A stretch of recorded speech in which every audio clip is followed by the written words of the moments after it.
Welcome to iDream media. So జనరల్గా హార్ట్లో ఏదైనా ప్రాబ్లం వచ్చినప్పుడు స్టెంట్ వేయాలని చెప్తారు. అసలు ఏంటి ఈ స్టెంట్ కదా, ఎవరికి అవసరం ఉంటుంది, స్టెంట్ వేశాక మన గుండె పదిలంగా ఉంటుందా, జాగ్రత్తలు ఏం తీసుకోవాలి, ఇక ఎప్పటికీ హార్ట్ ఇష్యూస్ రావా, పూర్తి వివరాలు తెలుసుకుందాం. మనతో పాటు ఉన్నారు ప్రముఖ కార్డియాలజిస్టు డాక్టర్ రవికాంత్ అతులూరి గారు. డాక్టర్ గారు నమస్తే అండి. నమస్తే అండి. డాక్టర్ గారు, ఎన్నో ఏళ్ల సర్వీస్ మీది, ఎంతోమంది గుండెల్ని మీరు బాగు చేసి ఉంటారు, వాళ్ళ లైఫ్ స్పాన్ పెంచుంటారు. అయితే ఈ స్టెంట్స్ గురించి మాట్లాడితే చాలామంది చెప్తారు, నాకు మొన్న వెళ్ళాను హార్ట్ ప్రాబ్లం వచ్చింది స్టెంట్ వేశారు అంటారు. అసలు ఏంటండి ఈ స్టెంట్ గురించి? స్టెంట్ అనేది ఒక పరికరం. అది మెటల్తో తయారు చేయబడుతుంది. అది ప్లాటినం అవ్వచ్చు, క్రోమియం అవ్వచ్చు, స్టీల్ అవ్వచ్చు, ప్లాటినం క్రోమియం అంటాం, నిట్నాల్ అవ్వచ్చు. సో ఇవి ఇనర్ట్ మెటీరియల్స్ అంటే బాడీలో ప్రవేశపెట్టాక వాటి నుంచి బాడీ యాక్సెప్ట్ చేస్తుంది. సంథింగ్ లైక్ బుల్లెట్ అనుకోండి, బుల్లెట్ ఒకటి పేలిస్తే లోపలికి వెళ్ళిపోయి కొంతమందికి ఉండిపోయి అది ఏం చేయదు, అలా మనతో పాటు ఉంటుంది. అలాగే ఇలా ఇనర్ట్ మెటీరియల్స్ కొన్ని ఉంటాయి, బాడీ యాక్సెప్ట్ చేస్తాయి. సో ఇది అటువంటి మెటల్తో తయారైన ఒక డివైస్. సో దీని పర్పస్ ఏమిటి అంటే, ఇది ఒక స్ప్రింగ్ లాగా ఉంటుంది, స్ప్రింగ్ లాగా ఉంటుంది. సో ఒక ట్యూబ్ అనుకోండి, ఈ ట్యూబ్ స్టడ్స్ అంటాం. అంటే స్టడ్స్ అంటే దానికి సెల్స్ లాగా మెలికలు, డైమండ్స్, ఆ విధంగా డైమండ్ షేప్లో ఇలా ఒకటి మెలికగా మొత్తం కలిపి ఒక ట్యూబ్ తయారు చేస్తారు తీగలతో. ఈ తీగలు డైమండ్ కటింగ్ మిషన్స్ మీద తయారవుతాయి యాక్చువల్గా. అంటే వెరీ ప్రెసైజ్ ఉండాలి, సైజ్ మైక్రాన్స్లో ఉంటుంది, మైక్రోమీటర్స్ అంటారు. ఆ సైజ్ మైక్రోమీటర్స్లో ఉంటుంది ఆ స్టట్ అనేది. దీంతో పాటుగా దాని లెంత్, డయామీటర్ తీసుకున్నట్టయితే మనము ఈ స్టెంట్ అనేది అమర్చేది మెజారిటీ ఆఫ్ పీపుల్లో రక్తనాళాల్లో, దమనుల్లో, గుండె దమనుల్లో, కాలి దమనుల్లో, చేతి దమనుల్లో, బ్రెయిన్ దమనుల్లో, మెడలో ఉండే దమనుల్లో కూడా అవసరం పడే పరిస్థితి ఉండొచ్చు. సో వీటి బట్టి సైజ్ ఉంటుంది. అంటే హార్ట్ పక్కన కాదా, హార్ట్ పైన, ఉపరితలం పైన, హార్ట్ పైన కూడా వేస్తారు. హార్ట్ లోపల అయోటిక్ వాల్వ్ అని కొత్తగా ట్యాబర్ అని అంటాం, దానికి కూడా స్టెంట్ అమర్చబడుతుంది. అది చాలా పెద్ద సైజు ఉంటుంది. ఎందుకంటే గుండె నుంచి బయటకు వచ్చే పెద్ద ద్వారం ఏదైతే ఉందో అయోటా అంటాం, దాన్ని కాపాడే ఏ తలుపు అయితే ఉందో అయోటిక్ వాల్వ్ అంటాం, అది చాలా పెద్దది. దాన్ని బృహద్ధమని అంటారు, తెలుగులో బృహద్ధమని అంటారు. బృహద్ధమని అంటే పెద్ద ధమని అన్నిట్లోకి. సో ఇది పవర్ హౌస్ లాంటిది. మీరు వాటర్ డిపార్ట్మెంట్కి వెళ్తే, మెట్రోపాలిటన్ వాటర్ డిపార్ట్మెంట్, పెద్ద ట్యాంక్ నుంచి వచ్చే పెద్ద గొట్టం అనుకోండి. సో దీని తలుపు ఏదైతే ఉందో అయోటిక్ వాల్వ్, దానికి కూడా స్టెంట్ చేయబడింది. ఇప్పుడు పాత రోజుల్లో దానికి ఓన్లీ సర్జరీలు చేసేవారు. ఇప్పుడు మనం స్టెంట్ దానికి పెడుతున్నాం. ట్యాబర్ అని ట్రాన్స్కెథటర్ అయోటిక్ వాల్వ్ రిప్లేస్మెంట్ అని తొడగుండా తీసుకెళ్తాం. ఇది చేయటంలో చిన్న ఛాలెంజెస్ దేనివల్ల వస్తాయంటే, అది పెద్దగా ఉండటం వల్ల దాన్ని తీసుకెళ్ళటానికి తొడ నుంచి వెళ్ళే ధమని మాత్రమే, ఫిమరల్ ఆర్టరీ అని, అదొక్కటే దీని ప్రవేశానికి అనుకూలంగా ఉంటుంది. కానీ అది కూడా కొంత వయసు ఎక్కువ ఉన్న వాళ్ళలో మెలికలు, కాల్షియము, పూడిక ఇవన్నీ ఉండటం వల్ల అందులో ఛాలెంజెస్ ఉంటాయి. అది ఓవర్ టైం ఎవాల్వ్ అయ్యి ఆ బృహద్దమనికి ఉండే అయోటిక్ వాల్వ్ దగ్గర పెట్టే స్టెంట్ ఏదైతే ఉందో, అయోటిక్ స్టెంట్, అది వేరుగా ఉంటుంది. మామూలుగా అందరూ మాట్లాడే స్టెంట్ ఈజ్ డిఫరెంట్. అందరూ మాట్లాడే స్టెంట్ వాల్వ్ బ్లాక్ అయింది, స్టెంట్ వేశారు అంటుంటారు. అది యాక్చువల్గా వాల్వ్ కాదు, అది ధమని, వెజల్. ఆ ధమనిని వీళ్ళు తెలియక వాల్వ్ అంటూ ఉంటారు. ఈ ధమనులు ఏంటి అంటే కరోనరీ ధమనులు, అంటే గుండె నుంచి వచ్చే ధమనులు. సో ఇవి డయామీటర్ యూజువల్గా 1.5 నుంచి 3.545 mm వరకు ధమనులు ఉంటాయి. అంటే ఈ ధమని యావరేజ్ మీద మన ఇండియన్ పాపులేషన్లో 2.75, 2.5 నుంచి 3.5 మధ్యలో డయామీటర్ ఉంటుంది. 3.5 mm మిల్లీమీటర్లు ఆలోచించండి. అంటే చిన్న పెన్సిల్ డయామీటర్ కంటే తక్కువ. సో వీటిల్లో పూడికి ఏర్పడినప్పుడు మనం ఈ స్టెంట్ని అమరుస్తున్నాం. కాబట్టి ఈ స్టెంట్ నేను చెప్పినట్టుగా మెటల్, నేను చెప్పినట్టు తీగలతో చేయబడుతుంది. ఇది నేను అన్నట్టు ప్లాటినం కానీ, క్రోమియం కానీ, స్టీల్ కానీ అవుతుంది. దీన్ని వెరీ ప్రెసైజ్ ఉండాలి. అంటే దాంట్లో కొంచెం అచ్చు తప్పు కూడా ఉండకూడదు. 2.5 అంటే 2.5 ఉండాలి, లెంత్ 38 అంటే 38 ఉండాలి.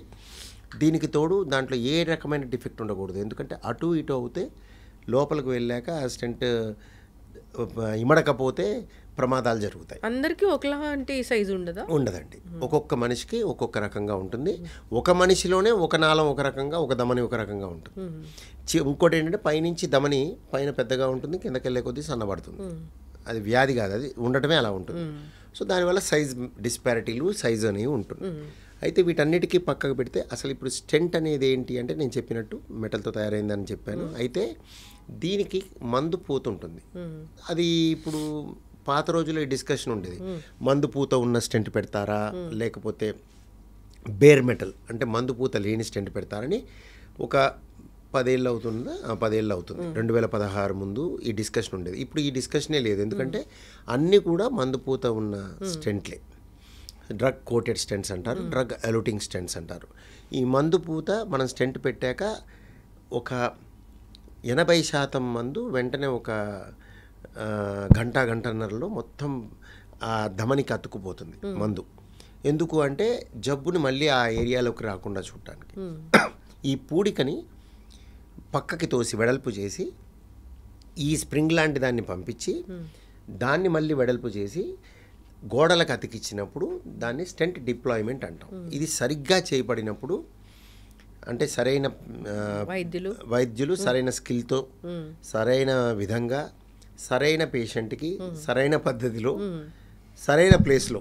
పూడికలు వచ్చిన వాళ్ళందరికీ స్టెంటే ఏమండి? పూడికలు వచ్చిన వాళ్ళందరికీ స్టెంటే.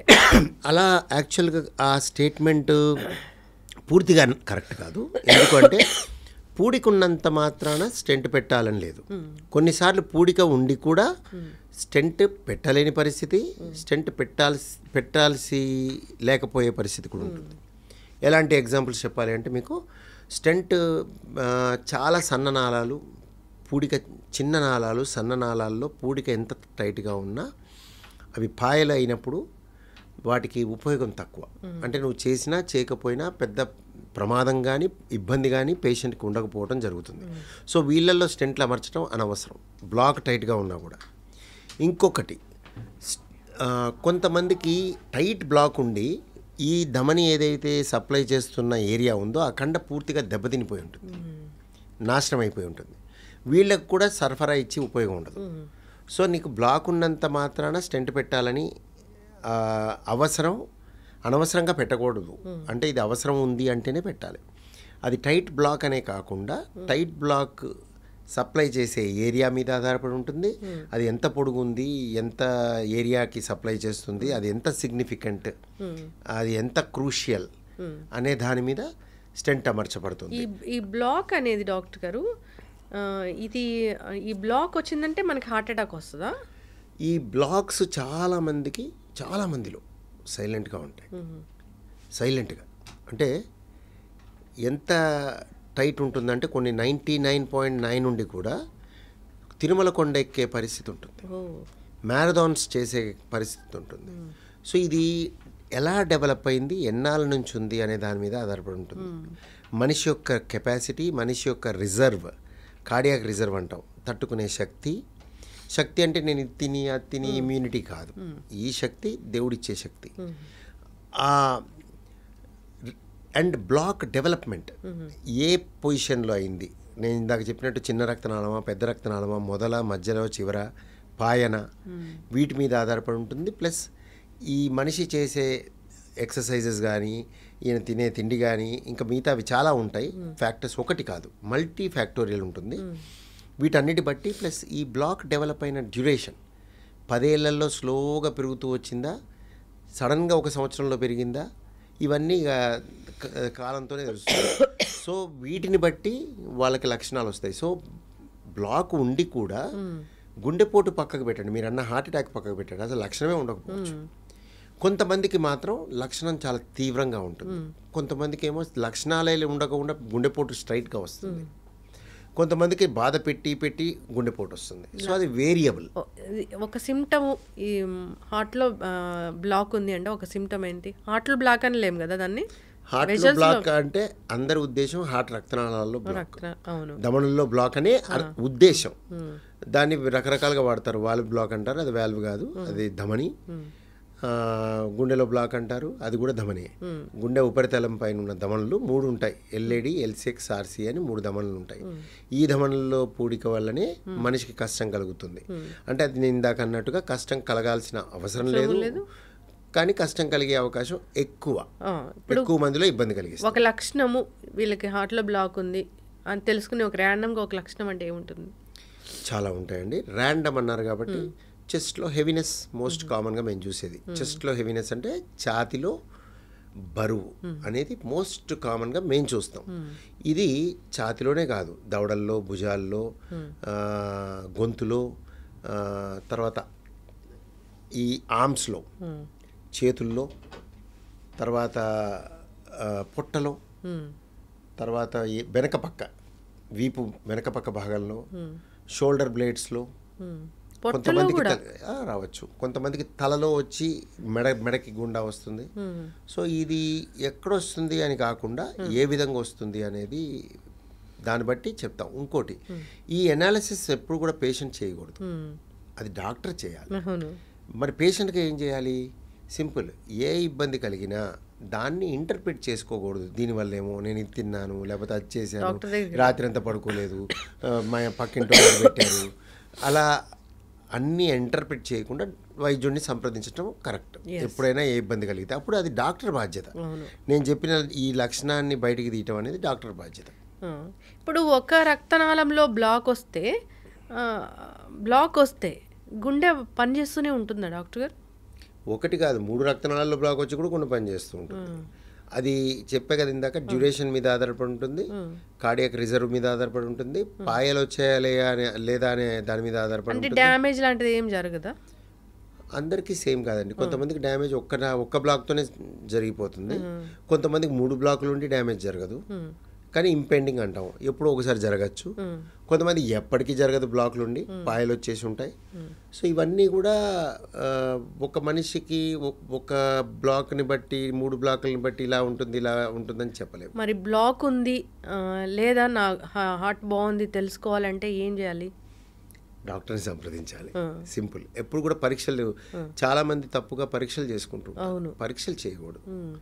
డాక్టర్ని సంప్రదించి మీ అనుమానాన్ని, మీ భయాన్ని వారికి ఎక్స్ప్రెస్ చేసినట్టయితే, మీ కన్సర్న్, మీకుండే ఏదైతే అనుమానం ఉందో అది వైద్యుడిని సంప్రదించి చెప్పినట్టయితే మీకు సరైన దిశలో డాక్టర్ మీకు సరైన దిశలో తీసుకెళ్లే అవకాశం ఉంటుంది. ఏం టెస్ట్ చేస్తే ఇది బయటపడతాయి డాక్టర్ గారు? టెస్ట్లు కాదండి, మెజారిటీ ఆఫ్ టైమ్స్ మేము డాక్టర్లు పేషెంట్లతో మాట్లాడి నాడి పట్టుకొని ఎగ్జామిన్ చేశాక మాకు ఒక క్లూ వస్తుంది. ఈ క్లూ అందరిలో రాకపోవచ్చు, కానీ 100లో 80 మందికి క్లూ వస్తుంది. 100లో 80 మందికి పరీక్షే చేయకుండా బ్లాక్ ఉంటుందని చెప్పే పరిస్థితి ఉంటుంది. మా దగ్గరకు వచ్చి ఒక కష్టంతో వచ్చినప్పుడు 100లో 80 మందికి మేము చెప్పగలుగుతాం, మీకు బ్లాక్ ఉండే అవకాశం ఎక్కువ, అంటే డెఫినెట్గా ఉంటుంది, బల్లగుద్ది చెప్పడం అనేది కూడా చేయగలుగుతాం, తక్కువ మందిలో చేయగలుగుతాం. ఎక్కువ మందిలో ప్రాబబిలిటీ ఇవ్వగలుగుతాం, మీకు డెఫినెట్గా ఉండే అవకాశం ఉందండి, ముందుకు పోయి పరీక్ష చేసుకోవాలి అని. సో ఆ విధంగా నెక్స్ట్ లైన్ ఆఫ్ ఇన్వెస్టిగేషన్స్ ఉంటాయి. అంతేగాని అందరికి ఒక ప్రోటోకాల్ బేస్డ్గా ఇది తర్వాత ఇది అలా కాదు. అంటే కొంతమందికి డైరెక్ట్గా యాంజియోగ్రామ్ చేయాల్సి వస్తుంది, కొంతమందికి సిటీ యాంజియోగ్రామ్ చేయాల్సి వస్తుంది, కొంతమందికి టీఎంటీ చేయాల్సి వస్తుంది, కొంతమందికి ఈసీజీ చేయాల్సి వస్తుంది, కొంతమందికి 2D ఈకో చేయాల్సి వస్తుంది, కొంతమందికి ఈ లైన్ అంతా చేయాల్సి వస్తుంది, ఈసీజీ, 2D ఈకో, ట్రెడ్మిల్. ఆ తర్వాత దాన్ని బట్టి అలా అన్నీ బాగుంటే అంటే టెస్ట్లు కాదు ముఖ్యం, అదే చెప్తుంది. ఫైనల్గా ఏంటి అంటే డాక్టర్ యొక్క ఒపీనియన్ మీద ఆధారపడి ఉంటుంది. పరీక్షలు డాక్టర్ చేసుకోవాలి, పేషెంట్ కదా. అంటే పేషెంట్కి డాక్టర్ చేయాలి, పేషెంట్ చేసుకోకూడదు. డాక్టరు, మీరు సంప్రదించిన డాక్టర్ బాధ్యత ఏం చేస్తాడో ఏం చేయడు అనేది. సో అది ట్రైనింగ్ మీద ఆధారపడి ఉంటుంది, వైద్యుడి యొక్క ట్రైనింగ్ మీద. సో ఆయన ఫైనల్గా కంక్లూడ్ చేస్తాడు, మీకు ఈ పరీక్షలు సరిపోతాయి, మీకు గుండె జబ్బు లేదు లేదా ఉంది, మీరు ముందుకు పోయి ఇది చేయాలి, మీకు ఏమీ అవసరం లేదు. ఈ స్టేట్మెంట్స్ అన్ని డాక్టర్ చెప్పాలి. ఫైనల్గా వైద్యుడి నుంచే ఈ మాట రావాలి. అయితే డాక్టర్ గారు, ఇప్పుడు ఆ రక్తనాళంలో బ్లాక్ ఉంది, స్టెంట్ వేయాలని చెప్పారు, స్టెంట్ వేశారు దానికి సరిపడినంత, అంటే ఇంకెప్పటికీ గుండె పదిలంగా ఉంటుందా? అలా ఏం చెప్పలేమండి. అది గుండె, ఎందుకంటే స్టెంట్ ఒక్కటే కాదు, దానికి ఇంకా చాలా ఉంటాయి. ఫర్ ఎగ్జాంపుల్ గుండె బలహీన పడిపోయింది, నువ్వు స్టెంట్ వేసావు, కానీ బలహీన పడిన గుండె వెనక్కి పూర్తిగా రాకపోవచ్చు, ఎంతో కొంత బలహీనత మిగిలిపోవచ్చు. ఆయనకి హార్ట్ ఫెయిల్యూర్ లక్షణాలు ఉండొచ్చు, వాళ్ళకి ఇంకా మందులు కూడా వాడాల్సిన పరిస్థితి ఉంటుంది. ఇది పక్కకు పెడితే స్టెంట్ పెట్టిన ప్రతి వాళ్ళు లైఫ్ లాంగ్ మందులు వాడాలి, లైఫ్ లాంగ్ సర్వేలెన్స్లో ఉండాలి. సర్వేలెన్స్ అంటే మానిటరింగ్ సర్వేలెన్స్ అంటే 3 నెలలకు రమ్మంటే 3 నెలలకి, 2 నెలలకు రమ్మంటే 2 నెలలకి ఫాలోఅప్లో ఉండాలి. ఎందుకంటే స్టెంట్ వేసిన వాళ్ళకి బ్లాక్ ఇప్పుడు స్టెంట్ లేకుండానే బ్లాక్ వచ్చింది కదా, సో అలా ఎక్కడైనా బ్లాక్ రావచ్చు, ఏర్పడచ్చు. సో అలాంటి పరిస్థితులు అందరిలో ఉండవు. 100లో ఇంకో 10 మందికి ఇంకో చోట బ్లాక్ వచ్చే అవకాశం ఉంటుంది. కొంతమందికి 10 ఏళ్ళకి వస్తుంది, కొంతమందికి 1 సంవత్సరానికి వస్తుంది. అంటే ఏ ఏజ్ నుంచి ఇలాంటివి మనం చూస్తాం? ఆడవాళ్ళల్లో జనరల్గా మేము 3rd డికేడ్ నుంచి 3rd, 4th, 5th డికేడ్లలో ఆ పైన ఎక్కువ మంది 3rd, 4th, 5th, 6th, 7th what ever పైకి ఆడవాళ్ళలో చూస్తాం. మగవాళ్ళలో అయితే సెకండ్ అంటే 20 years పైబడిన వాళ్ళల్లో తక్కువ మందిని చూస్తాం, 30 yearsలో ఎక్కువ మందిని చూస్తాం, 40 yearsలో ఇంకా ఎక్కువ చూస్తాం. అలా గ్రాఫ్ విత్ ఏజ్ ఇంక్రీజ్ అవుతుంది. ఆడవాళ్ళకి మగవాళ్ళకి ఒక 10 ఏళ్ళ అంటే ఒక దశాబ్దం తేడా ఉంటుంది. ఒక దశాబ్దం తేడా ఉంటుంది. అంటే ఆడవాళ్ళలో లేట్గా చూస్తాం, మగవాళ్ళలో త్వరగా చూస్తాం. అయితే ఇవన్నీ ఏజ్ ఎగ్జంప్షన్ అంటే మరీ చిన్నపిల్లల్లో చూడం. అండర్ 20 years అరుదు, ఎక్స్ట్రీమ్లీ రేర్. అంటే ఎవరైనా 20 years బిలో కార్డియాలజిస్ట్ చూసి ఉంటే పేర్లు గుర్తుంటాయి. 20 to 30 కూడా ఆడవాళ్ళలో గుర్తుంటాయి, మగవాళ్ళలో 20 to 30 గుర్తుపెట్టుకోవచ్చు. అలా మీరు ఏజ్ని పెంచే కొద్దీ 30 ఏళ్ళ పైబడిన వాళ్ళ పేర్లు చెప్పండి అంటే కొంత తడబడే అవకాశం ఉంటుంది అందరూ. ఇందువల్ల ఈ బ్లాక్ అనేది వస్తుంది. ఈ బ్లాక్స్, ఈ పూడిక అనేది మల్టీఫ్యాక్టోరియల్. పెథోఫిజియాలజీ అని అంటాము. పెథాలజీ రెండు ఉంటాయి. పెథాలజీ అంటే ఈ బ్లాక్లో మిశ్రమం ఏంటి, ఏమేమి ఉంటాయి అంటే, ఈ బ్లాక్ ఒక గోడ ఎలా ఉంది, గోడ మీరు దేనివల్ల గోడ ఎలా తయారైంది అన్నారు అనుకోండి, ఎలా తయారైంది, ఎన్ని పదార్థాలు ఉన్నాయి, ఇసుక ఉంది, సిమెంట్ ఉంది, బ్రిక్ ఉంది, మీకు మోటార్ ఉంది, ఇంకా నీళ్ళు ఉన్నాయి, ఎండిపోయిన నీళ్ళు ఉన్నాయి, ఎండబెట్టిన నీళ్ళు ఉన్నాయి. సో ఆ మిశ్రమం ఆ విధంగా గట్టిపడింది. సో అలానే గుండెలో కూడా ఈ బ్లాక్స్ పూడికలో అందరు కొలెస్ట్రాల్ అంటే కొలెస్ట్రాల్ ఒకటే కాదు, cholesterol part of it, collagen, smooth muscle cells, fibronectin, రకరకాల పదార్థాలు మిశ్రమం, మ్యాక్రోఫాజెస్ అని ఇట్లా రకరకాల అన్ని కలుపుకోలుగా ఆ పూడిక ఏర్పడటం జరుగుతుంది. సో ఈ పూడిక ఎందుకు ఏర్పడుతుంది, ఇదేమో లోపల చెప్పిన నేను పెథోఫిజియాలజీ అంటే ఎందుకు ఇలా జరుగుద్ది అని అంటే మాత్రం అది కొంచెం డిఫికల్ట్ టు టెల్. ఎందుకంటే కొన్నిటికి కారణాలు ఉంటాయి. ఫర్ ఎగ్జాంపుల్ మీకు మన గట్టిగా బెత్తం పెట్టి కొట్టారు, అక్కడ వాచిపోయింది, నొప్పి వస్తుంది. కారణం ఏంటి, బెత్తం పెట్టి కొట్టడం వల్ల అయింది. అలా ఇది కారణం క్లియర్గా, రిస్క్ కాదు. ఇట్లా బ్లాకులకి మాత్రం రిస్క్ ఫ్యాక్టర్స్ చెప్పగలవు కానీ కారణాలు చెప్పలేవు. అంటే బెత్తం పెట్టి కొట్టడం వల్ల, నువ్వు తిండి తినటం వల్ల, షుగర్ ఉండటం వల్ల, బీపీ ఉండటం అట్లా చెప్పలేవు. అలా నేను ఇది తాగటం వల్ల, ఇది తినటం వల్ల అలా చెప్పలేవు. కానీ ఎక్కువగా ఎవరిలో చూస్తావు అన్నప్పుడు కొన్ని గ్రూప్స్లో చూస్తావు. అది రూల్ కాదు. అంటే అది ఉండి కూడా తప్పించుకునే వాళ్ళు ఉంటారు, అంతా పద్ధతికి ఉండి వచ్చిన వాళ్ళు ఉంటారు. కానీ ప్రాబబిలిటీ అంటే ఈ ఎక్కువగా మేము స్మోకర్స్లో, మితిమీరిన ఆల్కహాల్ తీసుకున్న వాళ్ళలో, మోస్తరుగా కాకుండా మితిమీరిన ఆల్కహాల్ తీసుకున్న వాళ్ళలో, మెయిన్గా స్మోకర్స్, డయాబెటిక్స్, మధుమేహం, హైపర్టెన్సివ్స్, వయసు మీరిన వాళ్ళు, తర్వాత ఊబకాయం, లావుగా ఉన్నవాళ్ళు. ఇది రూల్ కాదు, అగైన్ అందరికీ రాదు. వీళ్ళలో సంఖ్య చూసుకుంటే ఎక్కువ ఉంటుంది. సో ఇలా ఫిజికల్ ఇన్యాక్టివ్గా ఉండటం వాళ్ళు, కొలెస్ట్రాల్ హై ఉన్న వాళ్ళు బ్లడ్లో, వీళ్ళల్లో ఎక్కువగా చూస్తాం. అంతేగాని ఇవన్నీ ఉన్న వాళ్ళకి వస్తుందని కాదు, రూల్ కాదు. సో రిస్క్ ఫ్యాక్టర్ అంటారు దాన్ని. ఇప్పుడు ఈ కొలెస్ట్రాల్ అని చెప్తారు కదా డాక్టర్ గారు, ఎందుకు అసలు బ్యాడ్ కొలెస్ట్రాల్ అనేది వస్తుంది? బ్యాడ్ కొలెస్ట్రాల్ అనేది అందరికీ ఉంటుంది, తక్కువ ఉండాలి. మితిమీరి ఉన్న వాళ్ళల్లో బ్లాక్లు ఏర్పడే అవకాశం ఎక్కువ. అది కూడా రూల్ కాదు. అంటే నీకు ఇప్పుడు మా దగ్గరకు వచ్చేసి భయపడిపోయి వస్తూ ఉంటారు, నా కొలెస్ట్రాల్ ఎంత ఉంది అని. భయపడాల్సిన అవసరం లేదు. అది ఎక్కువ ఉంటే నీ అవకాశం ఎక్కువ, పర్సంటేజ్ ఎక్కువ నీకు వచ్చే అవకాశం. అంటే నీకు బ్లాక్ వస్తుందేమో అన్న ఉద్దేశంతో మందులు పెడతావు, అంతేగాని నీకు కొలెస్ట్రాల్ ఎక్కువ ఉంటే బ్లాక్ ఉన్నట్టు కాదు. ఆ పరీక్ష చేసుకొని కొంతమంది నాకు బ్లాక్ ఉంది అనుకుంటుంటారు, అలా కాదు. అది ఎక్కువ ఉన్న వాళ్ళు అలా వదిలేస్తే ట్రీట్మెంట్ లేకుండా ఓ 100 మందిని తీసుకుంటే 30 మందికి బ్లాక్లు ఏర్పడతాయి, 70 మందికి ఏర్పడవు. సో అదంతా ప్రాబబిలిటీ. సో వాళ్ళని మనం ఆ 30 ఎవరో తెలియదు కాబట్టి 100 మందిని ట్రీట్ చేస్తాం. సో అయితే జాగ్రత్తలు తీసుకోవాలి, మీరు అన్నట్లుగా హెల్దీ లైఫ్ స్టైల్ మెయింటైన్ చేయాలి. ఇప్పుడు అది స్టెంట్ వేసాక కూడా ఖచ్చితంగా డాక్టర్ ఫాలోఅప్లోనే ఉండాలి, డౌటే లేదండి. స్టెంట్ ఒకటే ట్రీట్మెంట్ కాదు, స్టెంట్ పార్ట్ ఆఫ్ ట్రీట్మెంట్. అంటే కొంతమందికి స్టెంట్ చాలా ముఖ్యం, అంటే అది లేకపోతే ఆ మనిషికి ఇబ్బంది తగ్గదు, ప్రమాదం పొంచి ఉంటుంది. So for example acute myocardial infarction, unstable angina, అంటే గుండెపోటులో ఒక రకమైన గుండెపోటు ఉంటుంది, ఎస్టీ ఎలివేషన్ ఎంఐని. తర్వాత అన్స్టేబుల్ యాంజైనా అంటాం, వాళ్ళు కొంచెం కదిలినా కొంచెం మాట్లాడినా బాధ తట్టుకోలేరు. వీళ్ళల్లో స్టెంట్ పెట్టండి వాళ్ళకి రిలీఫ్ రాదు, మెజారిటీ పీపుల్లో 100-90 మందికి. సో వీళ్ళల్లో అది చాలా అవసరం. కొంతమందికి బ్లాక్ టైట్గా ఉంటుంది, లక్షణాలు ఉండవు, మనకు అనుకోకుండా తెలుస్తుంది, ఫ్యూచర్లో ఇబ్బంది రాకుండా మనం పెడతాం, అవి వేరు. సో ఈ అన్స్టేబుల్ యాంజైనా, కరోనరీ సిండ్రోమ్స్ అంటే గుండెపోటు వచ్చిన వాళ్ళల్లో స్టెంట్ చాలా ముఖ్యం, చాలా ఇంపార్టెంట్. సో ఈ పక్కకి పెడితే స్టెంట్ వేస్తే స్టెంట్తో అయిపోలేదు. స్టెంట్ అయిపోయిందంటే ఇక అంత అయిపోయినట్టు కాదు. స్టెంట్తో పాటు మందులు వాడాలి, జీవనశైలిలో మార్పులు చేసుకోవాలి, రెగ్యులర్ డాక్టర్ విజిట్ చేయాలి, ఇవి మస్ట్. మరి పెళ్లిగానే అమ్మాయిల్లో స్టెంట్ వేయాల్సి వచ్చింది, వాళ్ళు తర్వాత నార్మల్ లైఫ్ లీడ్ చేయొచ్చు? ఎవరైనా నార్మల్ లైఫ్ లీడ్ చేయొచ్చు. స్టెంట్ మీద ఏమి కాదు, జబ్బు మీద ఆధారపడి ఉంటుంది. అంటే స్టెంట్ పార్ట్ మాత్రమే, నేను ఇందాక చెప్పినట్టుగా గుండె ఏ విధంగా ఉంది, వెడల్పైందా, బలహీనమైందా, దెబ్బతిన్నదా, ఈయన వేరే పరిస్థితులు ఏంటి, ఇవన్నిటి మీద ఆధారపడి ఉంటుంది వాళ్ళకి తర్వాత ఫ్యూచర్ అనేది. ఉత్త స్టెంట్ మీద అయితే only stent will not decide about outcomes. స్టెంట్తో పాటు స్టెంట్ చేయటం అనేది పార్ట్ ఆఫ్ ఇట్. అది కాకుండా ఇంకా ఏమున్నాయి మనిషికి, ఏమేమి ఉన్నాయి అనే దాన్ని బట్టి అవుట్కమ్స్ ఉంటాయి. ఇంకా ప్రెగ్నెన్సీ, మీరు అన్న ప్రెగ్నెన్సీ డెలివరీలకి అది అడ్డు రాదు. కానీ మందులు పెట్టినప్పుడు మందుల విషయం, స్టెంట్ అడ్డు రాదు, కానీ మందుల విషయంలో డెలివరీలో వాళ్ళకి ప్రెగ్నెన్సీల్లో పిల్లలకి రాకుండా సేఫ్ మెడికేషన్ ఇవ్వాల్సిన పరిస్థితి ఉంటుంది.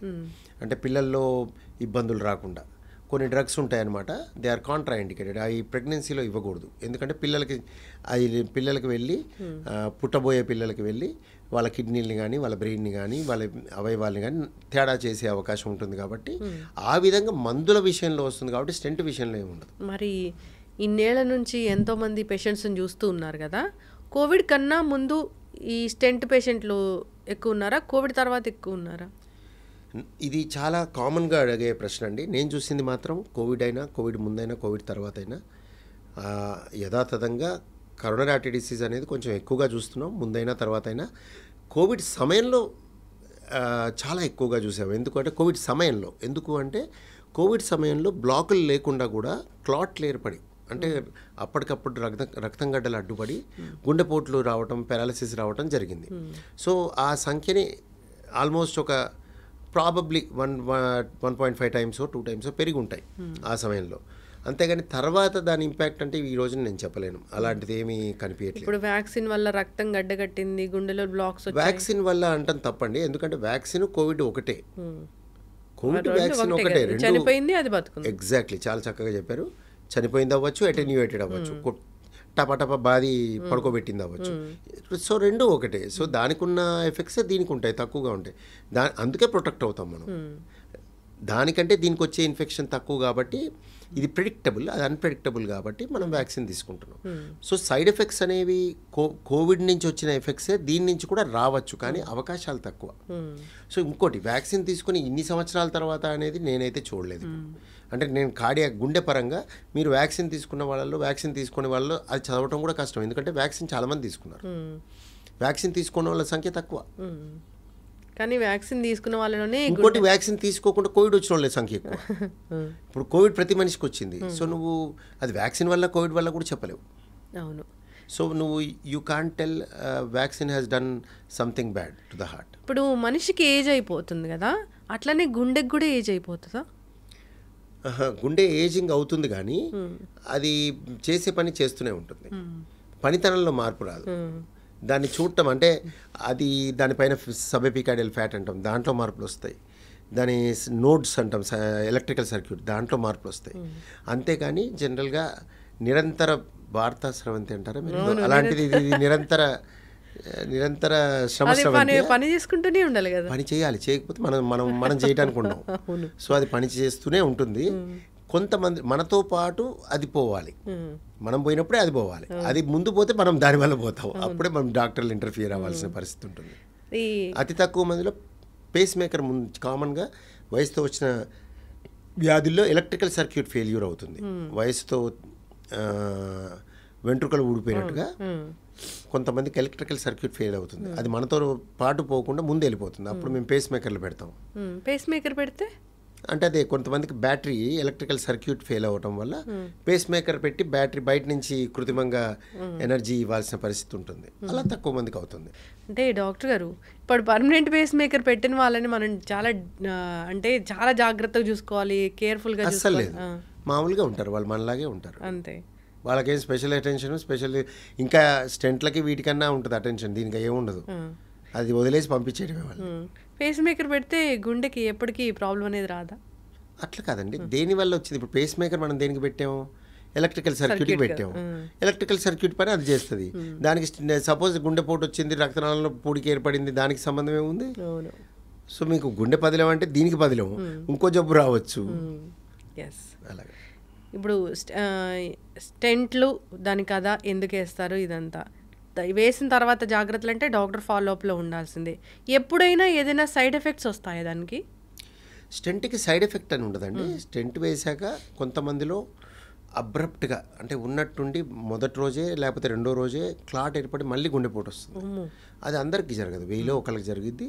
ఇది స్కిల్డ్ డాక్టర్ చేతిలో జరిగింది అంటే జనరల్గా హైపర్ సెన్సిటివిటీ అంటే ఆ స్టెంట్కి హైపర్ సెన్సిటివిటీ ఉండే అవకాశం ఉంటుంది. లేదా మందులు డాక్టర్ రాసిన మందులు పేషెంట్ మిస్ అవ్వడం, అంటే రెండో రోజే ఇంటికి వెళ్ళిపోయి సపోజ్ మిస్ అయ్యారు. లేదా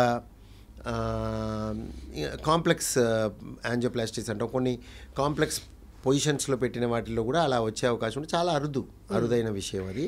జనరల్గా స్టెంట్ పెట్టి వెంటనే ఎవరికి ఏ ఇష్యూస్ రావు, చాలా తక్కువ మంది. డయాబెటీస్ ఉన్న వాళ్ళకి స్టెంట్ పెట్టినా కానీ ఏం ప్రాబ్లం ఉండదు. 100లో 30 మంది గుండె డాక్టర్ల దగ్గరికి వచ్చే వాళ్ళందరికీ, స్టెంట్లు పెట్టే వాళ్ళందరికీ డయాబెటీస్ ఉంటుంది. వాళ్ళలోనే వ్యాధి ఎక్కువ చూసేది, అంతే డయాబెటిక్స్. అదేదో మెటల్ ఇంకా డయాబెటీస్ ఉన్న వాళ్ళకి ఇబ్బంది కలుగుతుంది అలాంటివి ఏమి ఉండవు.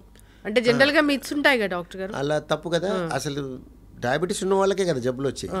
డయాబెటీస్ ఉన్న వాళ్ళకే గుండె వ్యాధులు ఎక్కువ, వాళ్ళే మన దగ్గరకు వస్తారు. వయసు ఎక్కువ ఉన్న వాళ్ళే మన దగ్గరకు వస్తారు. అయ్యో వయసు ఎక్కువ ఉంది 80 years అంటే 80 years వాళ్ళే కదా ఎక్కువ మంది వచ్చేది. అన్నీ అంతే. ఏజ్ లిమిట్ అనేది ఏముండదు, జబ్బుకి లిమిట్ ఏది? ఆ జబ్బు వచ్చేదే అప్పుడు కదా, పిల్లల్లో రాదు కదా. పిల్లల్లో వచ్చేది congenital heart disease, coronary artery disease అనేది వయసుతో వస్తుంది. సో అందరూ వయసు ఎక్కువ ఉన్న వాళ్ళే ఎక్కువ మంది ఉంటారు. చక్కగా చెప్పారు డాక్టర్ గారు.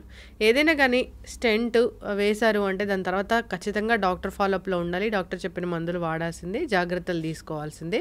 అసలు ఈ స్టెంట్ వేసే అంతగా రాకుండా మీరు చెప్పిన హెల్దీ లైఫ్ స్టైల్ మెయింటైన్ చేసుకుంటే మంచిది. ఎప్పటికప్పుడు డాక్టర్ని సంప్రదించాలి, మన సొంత తెలివితేటలో అసలు వాడకూడదు. అసలు అది ఎప్పుడు ఉంటుందిగా, మన దగ్గర ఈ అవకాశం ఉంటుందండి. ఎందుకంటే ఇండియాలో ఎన్ఫోర్స్మెంట్ ఆఫ్ లా కానీ రెగ్యులేషన్స్ అన్నీ ఉన్నాయి. దాన్ని ఇప్పుడు మనకి ట్రాఫిక్లో ఆపోజిట్లో వస్తుంటారుగా, వాళ్ళు వెల్కమ్ కూడా చెప్తుంటారు, కొంతమంది హెల్ప్ చేస్తుంటారు, ఇటు రండి అన్నట్టు. సో అది చాలా తప్పు కదా, అయినా చేస్తారు. అలానే ఈ కూడా అంతే.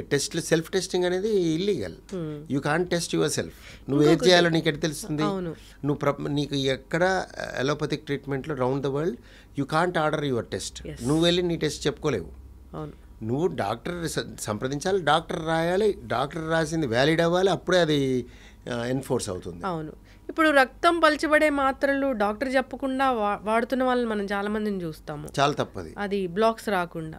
అట్లా బ్లాక్ రాకుండా ఎందుకు ఉంటుంది? రక్తం అది వాడుతున్నా కూడా వచ్చేవాళ్ళు ఉంటారు. అది వాడితే రాదని ఉంటే అది అమృతం అవుద్ది. అది అమృతం కాదు. అది ఎవరికి అవసరం వాళ్ళు వాడాలి. అది డాక్టర్ని సంప్రదించి వాడాలి. ఆ డాక్టర్ సరైన డాక్టర్ అయి ఉండాలి. చక్కగా చెప్పారు డాక్టర్ గారు. ఇప్పుడు ఎంత ఏజ్ వచ్చింది, మీరు ఒకసారి గుండెకి సంబంధించిన టెస్టులు అయినా గుండె వైద్యుల్ని కానీ సంప్రదించాలంటే మన భారతదేశంలో ఏ ఏజ్ వాళ్ళు వెళ్ళాలి? యూజువల్గా మగవాళ్ళు అయితేనేమో 30 పైన ఉన్న వాళ్ళందరూ ఒకసారి సంప్రదించాలి. ఆ తర్వాత డాక్టర్ చెప్పిన విధంగా కొంతమంది 5 ఏళ్ళకి, కొంతమందికి సంవత్సరానికి, వాళ్ళ ప్రాబబిలిటీ బట్టి ఉంటుంది నా ఉద్దేశం. తర్వాత ఫ్యామిలీ హిస్టరీ ఉన్నవాళ్ళు యాజ్ ఎర్లీ యాజ్ 20 ఇయర్స్ అబ్బాయిలు అయితే, ఆడవాళ్ళు అయితే 30 ఏళ్ళకి ఫ్యామిలీ హిస్టరీ, ఇంట్లో చాలామంది మేనమామలు కానీ, మేనత్తలు కానీ, అమ్మా నాన్న కానీ ఎవరికైనా అతి పిన్న వయసులో లైక్ అండర్ 40 ఇయర్స్ ఎవరికైనా గుండెపోట్లు వచ్చి ఉంటే పైన జనరేషన్ వాళ్ళు ఇంకొంచెం కాషియస్గా ఉండి 20 ఏళ్ళ నుంచే డాక్టర్ని సంప్రదించడం చేయాలి. అండ్ డాక్టర్ని సంప్రదించాలి తప్పించి ఊరికే నెల నెల పరీక్షలు చేసుకోవటం తప్పు. అది చాలామంది నెల నెల పరీక్షలు చేసుకొని వస్తూ ఉంటారు మా దగ్గరికి, అదంతా అవసరం లేదు. చక్కటి ఇన్ఫర్మేషన్ డాక్టర్ గారు. మనం సిరీస్ అనేది కంటిన్యూ చేద్దాము, చాలా ఉన్నాయి ఈ గుండె గురించి మాట్లాడుకోవడానికి. అవన్నీ ఇన్ఫర్మేషన్ కూడా మీ దగ్గర నుంచి తీసుకోవాల్సింది, ఎలాంటి జబ్బులు వస్తాయి ఏంటి అనేది. సిరీస్ కంటిన్యూ చేద్దాం. చక్కటి ఇన్ఫర్మేషన్. ధన్యవాదాలు డాక్టర్. ధన్యవాదాలు. నమస్తే. Sir, one life lesson what medicine has taught you. Whatever you can do without expecting.